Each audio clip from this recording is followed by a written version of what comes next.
Општина Прилеп новата 2026 година ја започнува со историски најмногу пари во општинската каса.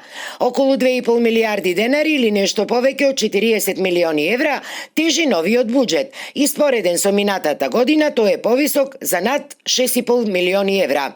Надлежните уверуваат дека станува збор за развоен буџет, односно дека народните пари ќе се трошат исклучиво за решавање на клучните проблеми на граѓаните.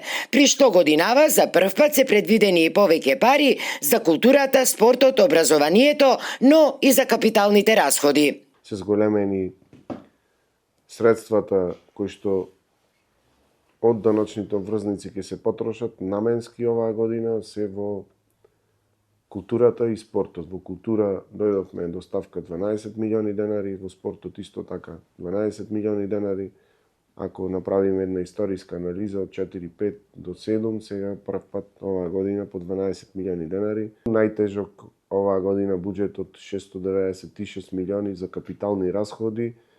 Ако направиме анализа, некаде приближно 60% од буџетот би се трошеле за капитални расходи, она што го имавме во предизборието ветено, еве го на дело во 2026 година. Дел од овие средства ги зафаќаат и капиталните проекти по повиците од владата, па затоа локалната администрација очекува дека годинава Прилеп ќе биде едно сериозно градилиште, при што во развојната програма ставени се и 168 милиони денари кои би се плаќале во следните 3 години.